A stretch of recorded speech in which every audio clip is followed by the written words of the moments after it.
What if you could predict the future? How amazing would that be? And think about this. What if you could predict your own future? Like, what if you had the ability to know what's coming in your life? Here's something kind of fascinating, I think. In a way, you already can, and many of you have. And here's how you know you have, because something's happened in your life and you've had this thought, or you've uttered under your breath, or maybe even said out loud. And here's the thought or statement that shows that you were very close to predicting your own future. At some point, you said, thought, or muttered some version of this: I should have seen this coming. Right? I should have seen this coming. Man, I totally should have seen this coming. I should have predicted my own future. All of us have had seasons where we find ourselves in a mess. And when the mess kind of hits us in the face, we think about everything that led up to it, and we have to kind of admit, I don't know why I'm surprised. Like, I should have seen this coming. Now, here's something that I know you've said out loud. Okay, here's something I know you've said out loud. And this is how we know that we're capable of predicting the future. Even if we struggle to predict our own future, we're really good at predicting other people's future, right? Because we have all said this. You have said this. You should have seen that coming, right? I mean, you have a friend, or you have a roommate or a brother. Even right now, you know someone, and you're watching the way that they keep making decisions. And it's like you're watching a train wreck about to happen in slow motion. Right? You're just like, no. And you watch people do this. And then finally, when what everybody saw coming happens, you talk to the person and they're so shocked. Like, I don't believe he broke up with me. Really? He's been breaking up with you for 3 months. Like, everybody knew he was breaking up with you but you. I can't believe I got fired. Can you believe it? Well, yes. You kept showing up late and doing crappy work. I mean, everyone here wondered how you possibly kept your job that long. Man, I can't believe it. I cheated on my wife with that woman at work. I don't know what happened. I mean, I didn't mean to. It just kind of happened. No, it didn't. It didn't just kind of happen. You've been flirting with her for months and months. You go to lunch together by yourselves almost every day. You guys have decided to partner up and go on business trips together. You keep signing up to do work projects together. This didn't just happen. This has been in the process of happening for a long time. What do you mean you didn't see it coming? Everybody totally saw it coming. Now, today we're starting this series called Fortune Teller. And I just want to say, all of us have some ability to predict the future.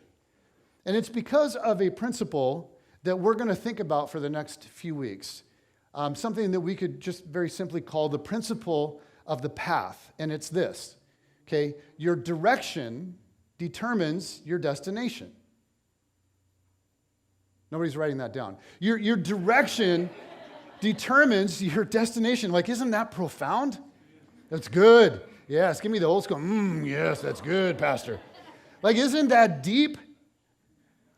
No, it's not at all. We all know this, right? Like, the path that you're on, the road that you're on will determine where you end up. Like, every time. Your direction determines your destination, and we all know this. And so if you want to end up at a certain destination, then you have to get on the right path. You have to be moving in the right direction.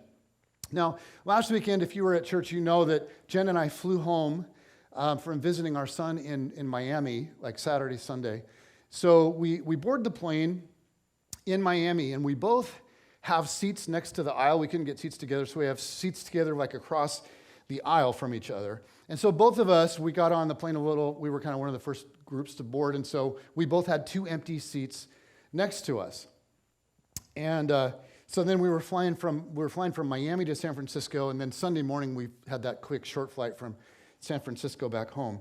So we're boarding the plane in Miami for what's like a 6-hour flight. And I have to be honest. You guys, I hate long flights. Anybody with me? Oh, I hate long flights. Like, I really, really, really hate them. And Jen does too. And it's because we're getting old. And it's hard on the body, man. So we settle into our seats across the aisle from each other. And this is when things really went sideways for me. It turns out that the charger on my little seat, it doesn't work. So I'm like, tried the charger on the seat next to mine. It doesn't work. None of them in our little 3 seats on my section. Jen plugs her stuff in. No problem. No problem. So I'm like, babe, and I point at my charger. I'm like, it's not working, and now I'm not going to be able to recharge all my devices, and this is going to be an even longer flight. I don't know if I'm going to be able to survive this. And so I look at her, and I growl a little bit, and she's like, huh. She plugs in her iPad. So that happens. Then I see, like, my worst fear. I see a young, tired-looking mother walking down the center aisle carrying a 1-year-old.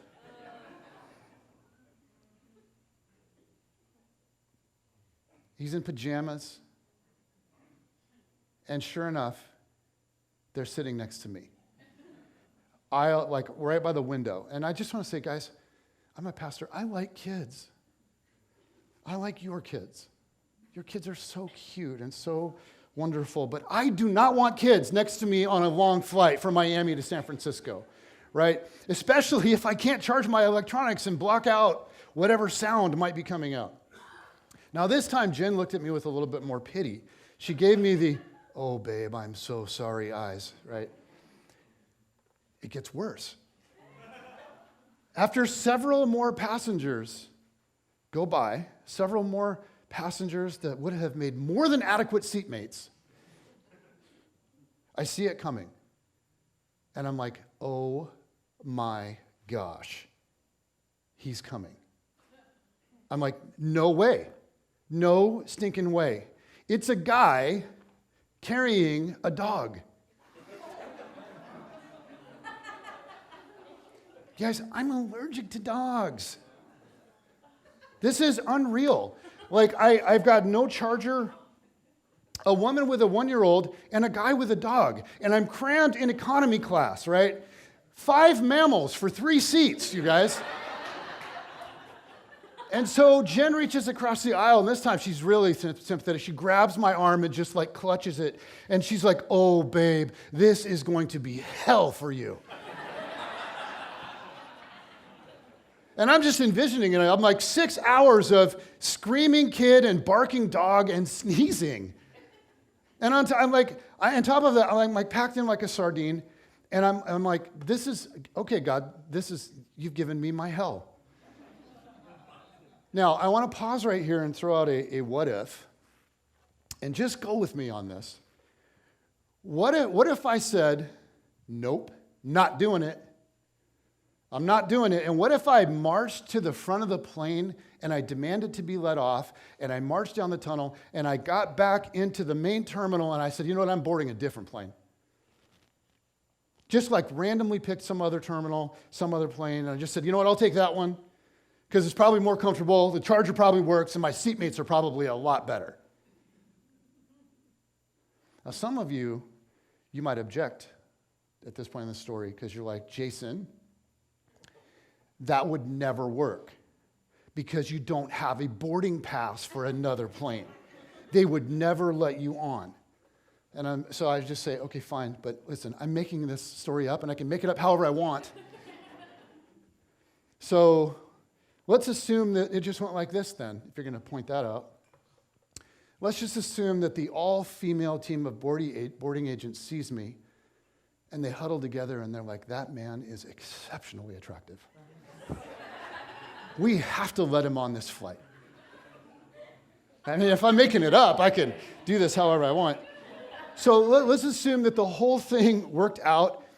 There's still a big problem, right? I'm trying to get back to Seattle.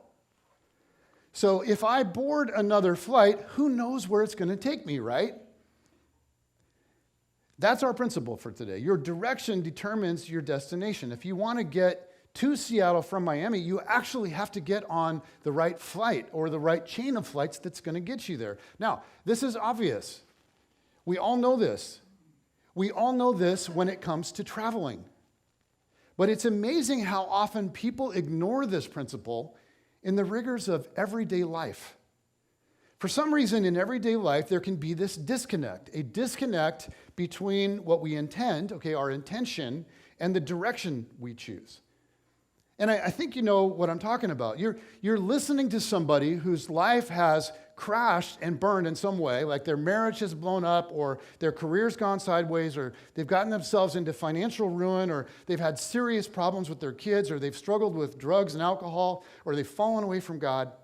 And you listen to their story, and they're telling you their hopes and their dreams were somewhere over here. But then they chose a path that took them over here. And now there's all this pain and regret and disappointment and frustration and anguish. And oftentimes these people, as they're telling you the story, they blame other people, right? Or they blame bad luck. Or maybe they blame God. But you look at what happened and you think, well, what did you expect? Right? You're simply dealing with the reality of ending up right where your path took you. That's the road you were on. That was the only place that this thing could have gone. And you're not surprised because of this simple principle. Your direction determines your destination. The direction you're currently traveling, whether it's relationally, spiritually, financially, the list goes on, will determine where you end up in those areas. We're all on a path when it comes to financial management. We're all on a path when it comes to spending and saving. And our path will determine our financial destination. We're all on relational paths. We're all on a path with how we relate to our spouse. And that's going to lead us to a marital destination.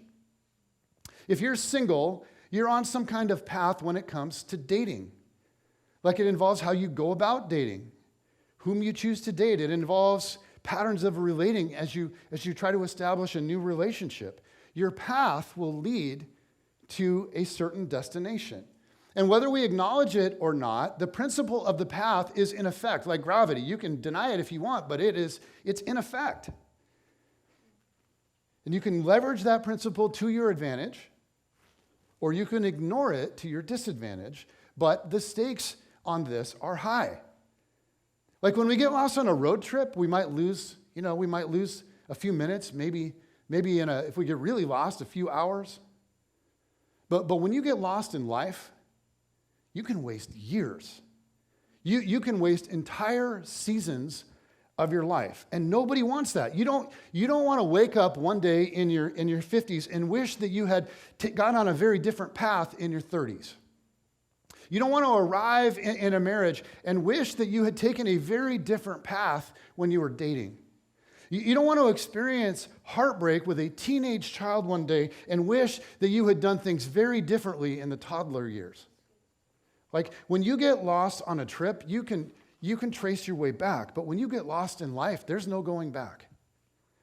And so for the next few weeks, we're going to take time just to evaluate, where do I really want to end up?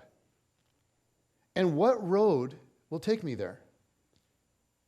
Because if I keep going the same direction I'm going, where will I end up? Now, before we get to that, some of you might be wondering, okay, so how bad was the flight from Miami? You guys, it was fantastic. It was fantastic. It turns out that the dog guy was married to the kid lady. But they came in 40 people apart from each other. And they were super, super nice. Super nice. And the 1-year-old slept the entire flight. And he was the cutest little guy. I mean, what a stud. And then the dog was this white fluffy thing. And you're like, well, what kind of dog was it? I don't know. I don't care. But it was a white fluffy thing. And the guy sitting next to me tucked it down by his feet in between the feet of him. The dog was silent. I heard nothing. I didn't even see the dog. There was no sneezing.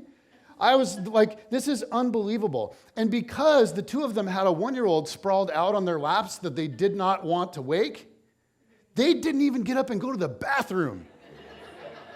This family, they had bladders of steel.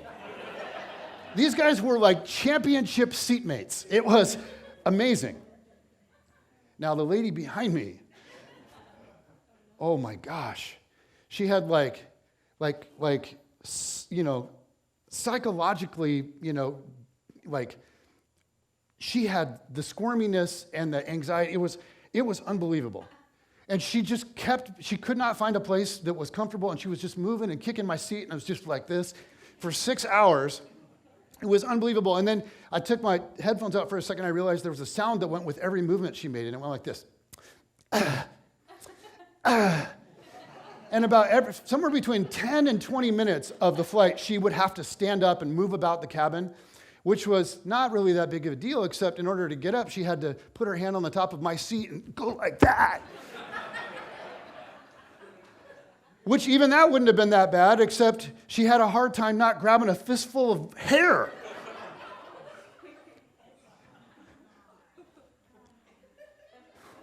Okay, but I'm digressing. That has nothing to do with this message. So I better get back on track. We're going to end up in a place we don't want to be. This morning is an introduction for this whole series, and I just want to get us thinking about the principle of the path. And we're going to look this morning, in order to kind of launch into this, we're going to look at a really, really obscure Bible story. It comes from the book of Proverbs, which was written by Solomon. And I would bet, unless you are a diehard Bible person, this is not a familiar story to you. It's not a real story. I want to say that right off the bat. It's a parable, like it's a made-up story with a point in order to teach something, just like Jesus used. So it's a parable about an older, wiser, experienced man watching a younger, more naive man head down a destructive path. Now, the younger guy, he has no clue about what lies ahead. But the older, wiser guy who has some experience is watching, and he's thinking, oh man, you don't want to go there. That's not going to take you where you want to go. Don't go down that road. So, this is a story about an older guy watching two characters. It's a story about a naive young man and a seductive married woman. Doesn't that sound good? Okay. Now, ladies, I want to be clear right from the outset. Before we read a word of this, Solomon's point in this story is not, absolutely not, that all women are seducers and men should be careful. Okay? And his point is not that all men are naive, but we might be. So this is really not intended to be a story about womanhood and manhood, female nature versus male nature. It's a parable using the story of one man, the example of one man and one woman, okay? Okay, here we go. The story is found in Proverbs chapter 7. At the window of my house, I looked down through the lattice. So this older man is looking out through the window. I saw among the simple, I noticed among the young men, a youth who had no sense. You ever seen a youth who had no sense? He was going down the street near her corner, walking along in the direction, the pathway of her house. At twilight, as the day was fading, as the dark of night set in. Ooh. So now we have two different perspectives, the narrator and the young man. The narrator is preparing us for something ominous, something is lurking, and this kid has no idea. Then out came a woman to meet him, dressed like a prostitute and with crafty intent. And what's this woman like? She is unruly and defiant. Her feet never stay at home. Now in the street, now in the squares, at every corner she lurks. What does that mean? Well, it means she's not really a one woman or one man kind of woman. It means she's a playa. It means she hunts men And we're going to find out, especially young men.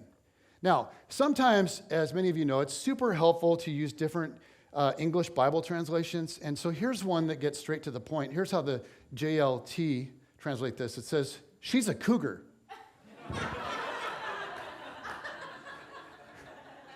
Some of you are like, wow, that is more simple.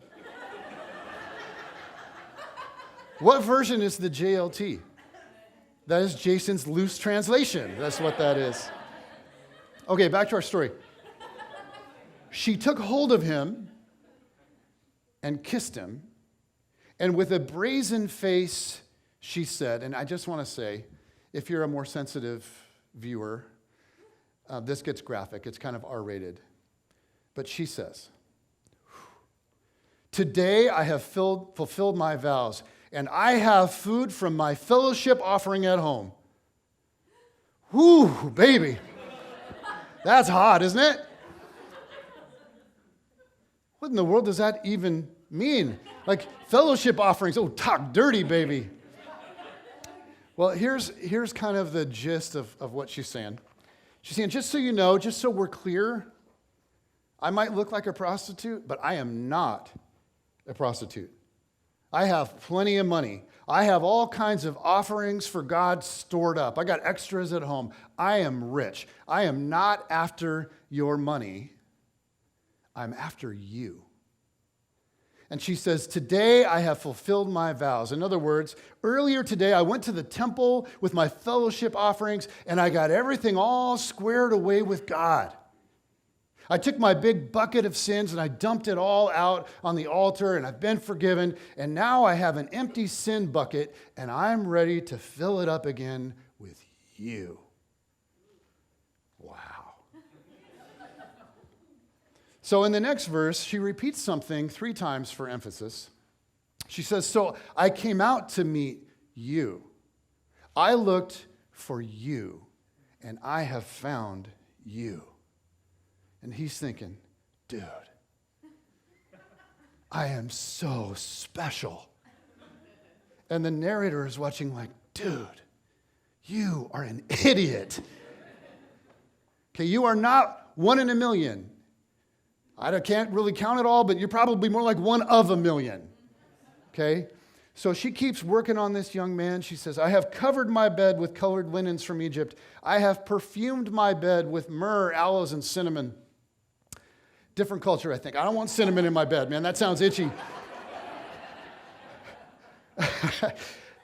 Come, let's drink deeply of love till morning and enjoy ourselves with love. My husband is not at home. And he's like, oh, good. I was kind of assuming that. He has gone on a long journey. He took his purse filled with money and will not be home till full moon. Again, we're going to go with the JLT. She's saying, my husband is away for a while. We can take our time, baby. She's like, we have all night. You can stay for breakfast. And the young man buys in on this thing, hook, line, and sinker. And he walks to her house with a song in his head. The Hallelujah chorus. Hallelujah, right? But the older and wiser guy is watching this, and he's hearing a different song. He's hearing the theme song from Jaws. Right? With persuasive words, we're told, she led him astray. She seduced him with her smooth talk. Now, this whole story is told from the perspective of the older guy, and he tells us how this story turns out. Listen to this. It says, all at once, he followed her. Like he couldn't get to her house fast enough. He's thinking, man, I'm headed to the best night of my life. But the narrator's like, nope, you're like an ox going to the slaughter. Like a deer stepping into a noose. Oh, I didn't get the slaughter ox thing. Thanks for throwing in another one. Oh, here's another one. Till an arrow pierces his liver, like a bird darting into a snare, little knowing it will cost him his life. And the narrator concludes, now then, my sons, listen to me. Pay attention to what I say. Do not let your heart turn to her ways or stray into her paths. Why? Because this is a path that's leading somewhere. Where? Many are the victims she has brought down. Her slain are a mighty throng. Her house is a highway. What do you mean it's a highway? It's a house. No, it's a highway. It's taking you somewhere. Her house is a highway to the grave, leading down to the chambers of death. Now, how exactly did this encounter lead to death? Well, we're not told. But it isn't really the point. This is a parable. It's a fictional story with a very real point. And the point is bigger than don't mess with hot, evil married women. This story isn't just about lust or adultery or straying.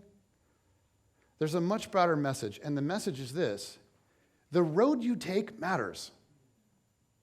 The road you take matters. Now, we know this when it comes to directions, but when it comes to life, to the path that we choose for our own lives, for some reason, we believe, get this, we believe that our intentions are more important than our path.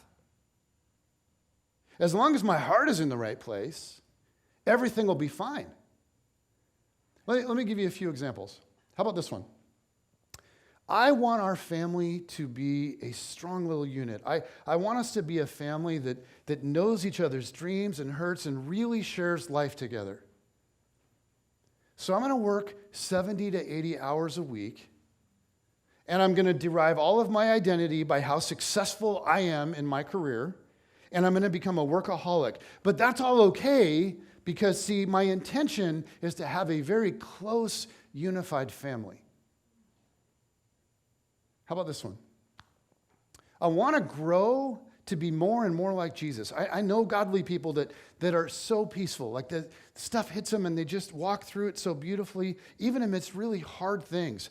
I know godly people that seem to have incredible wisdom when it comes to relating to other people. They just have this sense of what to do. I know godly people that seem to have found an uncanny ability to forgive even the deepest hurts. I want to be like that.